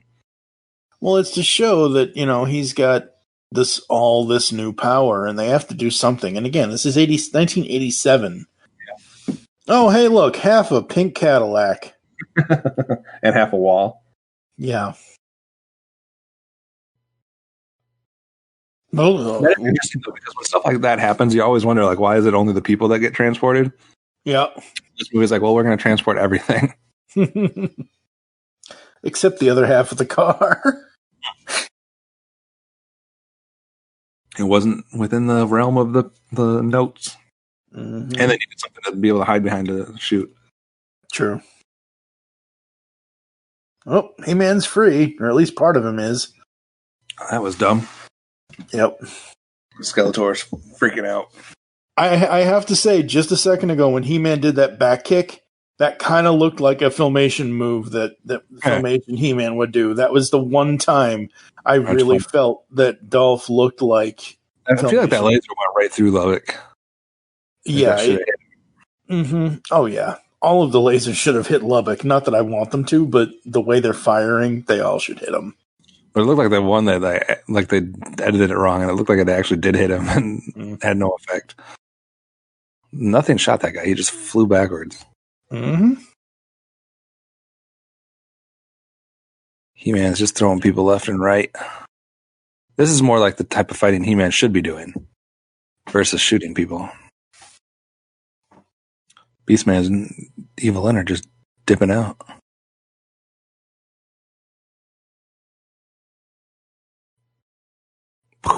Oh, that didn't feel good.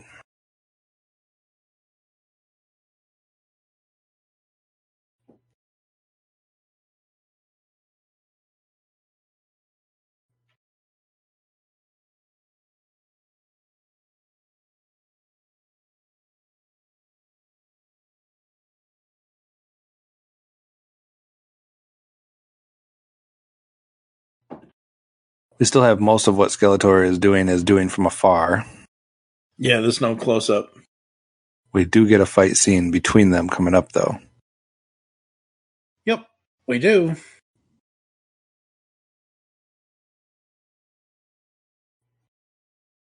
Kind of a long, drawn-out final action sequence is what we got here. I don't know. Yeah, but I mean, I think it works. There's a little too much action, but for what it is, it works. There you go. Yep. Well, you said something believable. Yeah, Samson power. Yeah, he's going to lift the whole thing with his bare hands.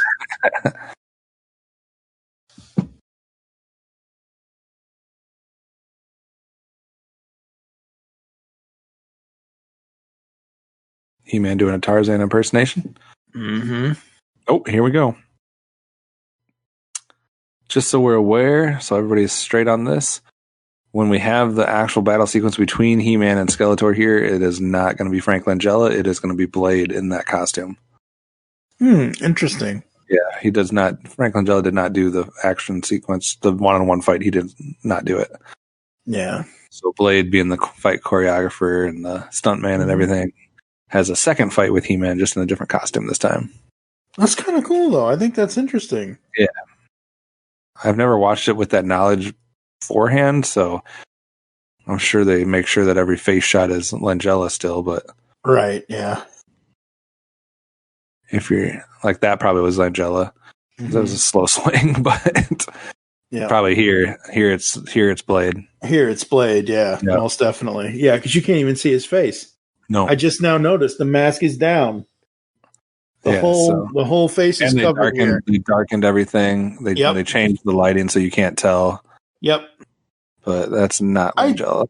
I think that's cool, though. I think that's interesting. I think that's the perfect way to do it for this film. I think it's cool that they got somebody that was already in the film to do it, like another character instead of just a random stunt person. Right, yeah. So that makes it kind of cool. And it does, like, if they hadn't done this, it would be a fight scene like what we saw with Darth Vader in Star Wars, where it's, like, very clear that there's a very old person, not very old, but, like, an older person that's not swinging the swords very well. Yeah. Lightsabers in that case, but... Right. See, that would have been the...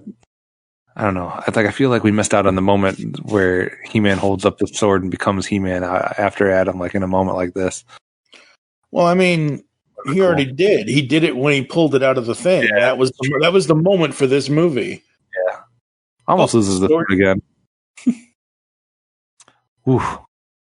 That was funny because in one shot, Skeletor's hood was down. Yep. And the next one it was up, and then it was down again. Like there was some bad editing there. And he falls into the abyss. He falls into, Cloud City. Basically. Apparently, they had the whole movie done except for parts of this sequence. Mm-hmm.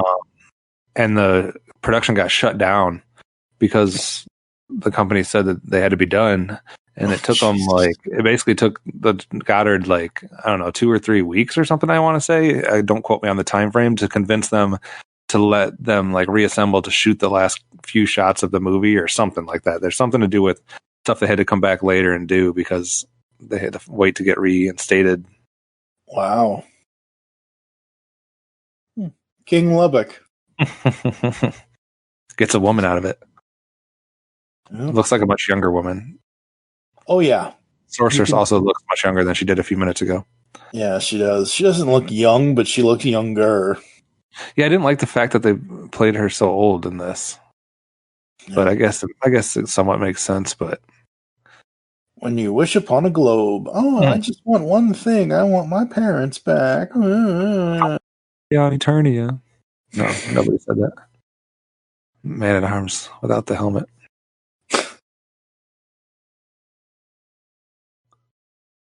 Looking like a typical guy from the 80s. Oh, yeah.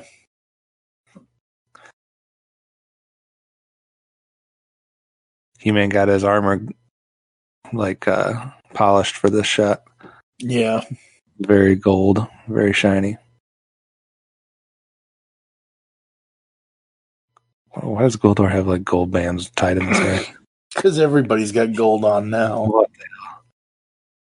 They all took all the gold from Skeletor's outfit and melted it down and made new stuff into it. Mm-hmm. Activate the doorway. Yep. I would actually be interested to know if that really was Dolph Lundgren with the laser whip. Like the marks on his body, if they actually did make up for that scene earlier. I'm assuming they did, but I'm assuming they did too, but you know, scenes like that, we'll just use a stunt double. But every time I saw him writhing in pain or whatever, I always saw his giant blonde wig, and not wig, but you know what I mean. And I'm like, I wonder if that really is him, or if that's just some other actor that looks like him or has his muscles or whatever kind of. I don't think so, but you know, it's weird how they have an Eternian gesture, like waving, but it's like their version of it. Mm-hmm. Good journey. Send me back before my mom and dad crashed. Blah blah blah blah blah. Don't get me wrong. I lost a parent. You lost a parent. Don't get me wrong. It's horrible. But I really do hate that that's part of this movie, that she gets to go back to before her parents crashed. Just makes it that's not something that can happen. Like, don't plant that seed that that's a possibility. And why is she wearing like a nightgown like you'd wear on Little House on the Prairie?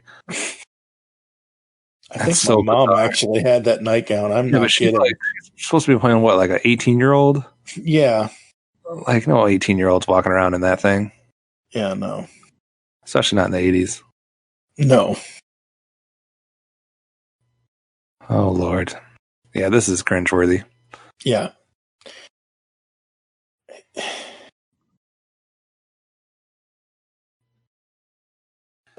Oh, lordy. Yeah. Not a fan of that part. No. Hey, look, the microwave's fixed. Jeez. Don't die over there. Yeah, I know, right? Well, it's just... This is the worst scene of the entire film. Yeah, it's up there, that's for sure. Take all the effects, take all the timeline, take all the whatever. Oh, no, you're not going on your trip. I'm taking your tickets. Bye, and I'm going to walk out of the house in my nightgown. Oh, I forgot about this when it came up in the actual movie, so I'll share it now. But Mattel, the toy company, did hold a contest where the winner would get a role in the new He-Man series, or the He-Man movie. They were under a great deal of pressure to finish the time under budget, so director Gary Goddard had to squeeze the contest winner into the chute.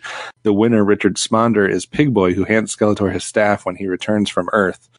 Interesting. And then I guess that guy complained, too, because he said... the makeup and everything after it came off, like his face was like burning and in agony for weeks because of all the Pig Boy makeup that they had to take off his face. I have the power. And it's over. They don't do the, they have a post-credit scene. No, they don't. Yes, they do. Shut up. No, they don't. Yes, they do. It was one of the first movies that had a post-credit scene. Really? I'm pretty sure. We're just going through the credits here. It's just listing everybody. Carl, the janitor, people like that. There's Pig Boy, Richard Sponder. That's the guy who won the contest. Right, yep. He got to be in his one movie, I'm assuming. I'm assuming he was never... Let me click on his name here on IMDb and see if he... yeah, that was it. Well, I guess he played himself on some type of documentary in 2017 about Masters of the Universe. But that was his only... appearance. I never knew that because I never watched this movie past the credits. I did not know. I honestly did not know. Well, it says it here in Wikipedia in a post-credit scene. Skeletor's head emerges from the water at the bottom of the pit, saying, "I'll be back." Right. I honestly never knew that. Cliffhanger that said that there was going to be a sequel that they decided to keep in there, I guess. I don't know if it's in my version or not. We're going to see here in a minute. Yeah. The credits aren't too long, but Yeah. One of those things where it's like, oh, there's going to be more, and then there never is. It's like, I hate stuff like that exists where there was never a conclusion. Yeah, exactly. I mean, say what you will about Transformers the movie, but at least, let the Cybertronian war be over, till all are one. At least we had an ending. And obviously, Unicron kind of stuck out at the end there, but I mean, whatever. At least it was an ending. It was not, post-credits, whatever. Like I said, there was an alternate introduction scene that featured Snake Mountain. In that scene, Tila was held captive in the dungeons of Snake Mountain. She escapes and helps several imprisoned resistance fighters outside. The scene ended up never being filmed, but it was used in novelizations and was mentioned in the official movie and poster magazine. So there was a shot of Snake Mountain at some point.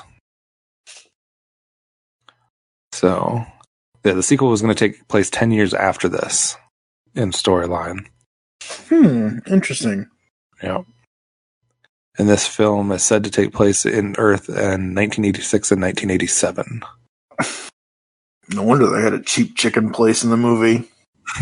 I bet this movie... Go ahead. I bet this movie would have made more bank if KFC was the chicken place.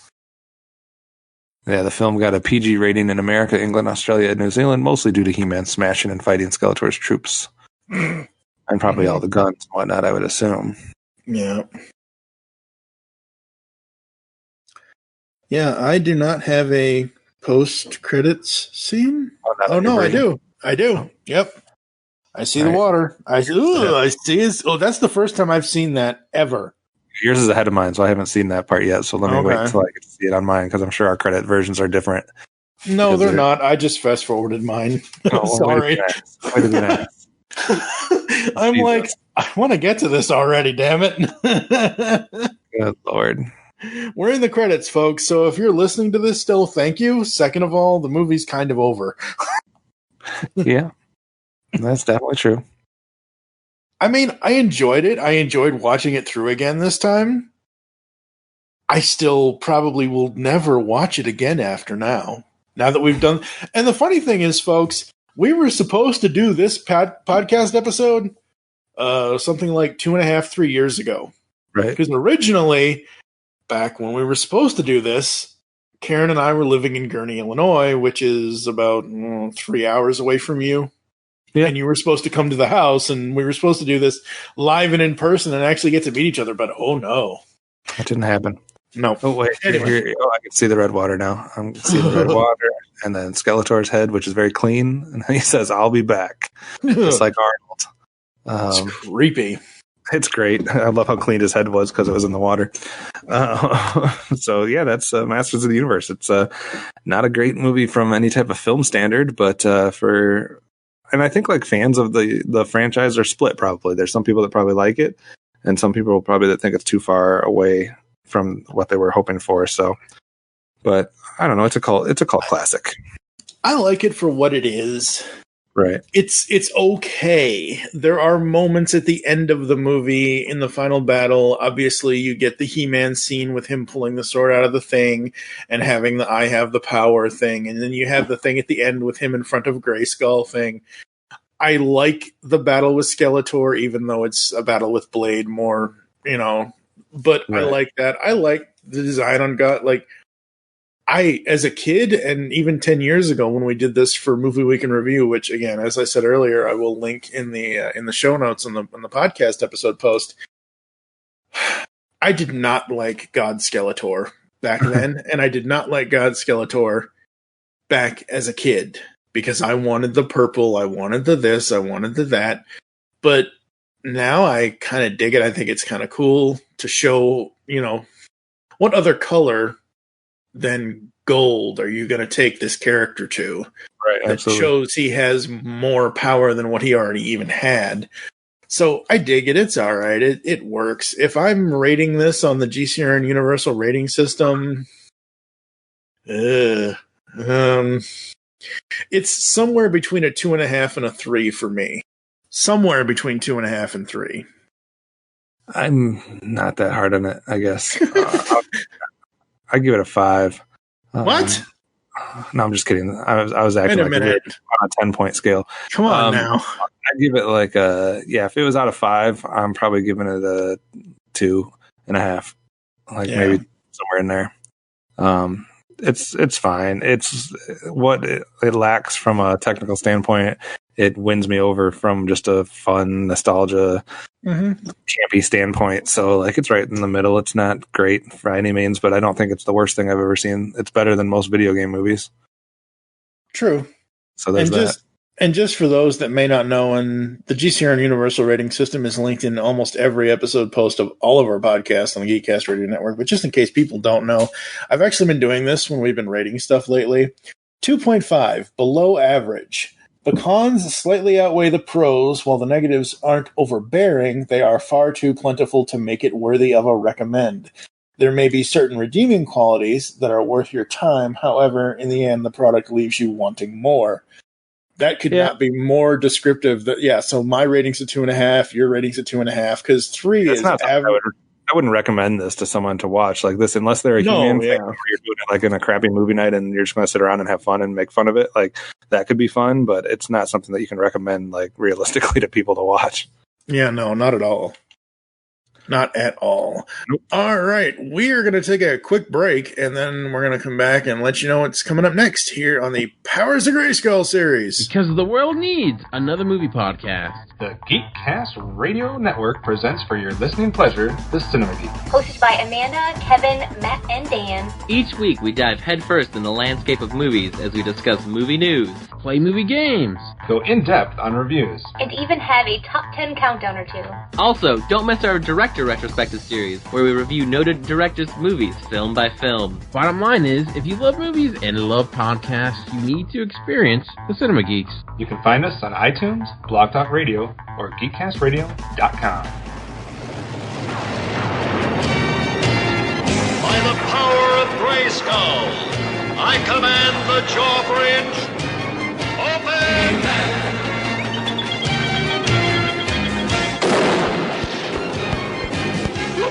The Powers of Grayskull series will cover every episode of all 4 Masters of the Universe cartoons. Join OptimusSolo and myself, TFG1Mike, as we tell tales of Eternia, discover the myths of Etheria, become masters in space, and finally Masters of Grayskull. We'll have a commentary on the Secret of the Sword film, and a few other special episodes. You can find this 125-episode-long podcast in iTunes and on the web at geekcastradio.com. By the power and honor of Grayskull, we all have the power. Hurry, Skeletor, hurry! I am hurrying, I'm hurrying! On the Simplistic Reviews podcast, we talk movies. We talk TV. We talk... Hello, Julie, what the heck are you doing? Trying to make our spots sound more exciting by adding explosions. Yeah, I'm pretty sure you could have got the point across with sound effects, not the real thing. Car. Download this show on iTunes or at simplisticreviews.blogspot.com. I'm sure your insurance company will cover that. No, they won't. No, they probably won't. Thank you for listening to us as we are the Masters of Grayskull. Actually, we're just the Powers of Grayskull series now. If you'd like to get in contact with us or leave feedback for the show, there are several ways to do so. Visit the website, geekcastradio.com, where you can comment on this and all of our other posts from this podcast and all the other podcasts that we have on the network. Here are all the ways you can listen to us nowadays: Apple and Google Podcasts, Spotify, and of course, the home where our files exist, Spreaker. Leave the show's feedback in iTunes. Please do this. As far as I know, we do not have any new ones. I have not checked yet. I will for the 125th chapter of the show. Follow us on Twitter at Geekcast Radio is the network. Twitter at Pow of Grayskull is the show. I am at TFG1Mike. What is your Twitter? Mine is at OptimusSolo. Become a fan on Facebook. Go to facebook.com/Geekcast Radio Network. We hope you enjoyed the Grayskull goodness today. And don't forget to join us in our next adventure when we will take you back in time throughout the Pog's Decade of Decadence with the Powers of Grayskull series. This was your life. For now, I am TFG1Mike with OptimusSolo. By the power and for the honor of Grayskull, we have the power. Anyone want to see some magic? Yeah, I think you better do your disappearing act. Sometimes I feel that I am not appreciated. See you later, folks.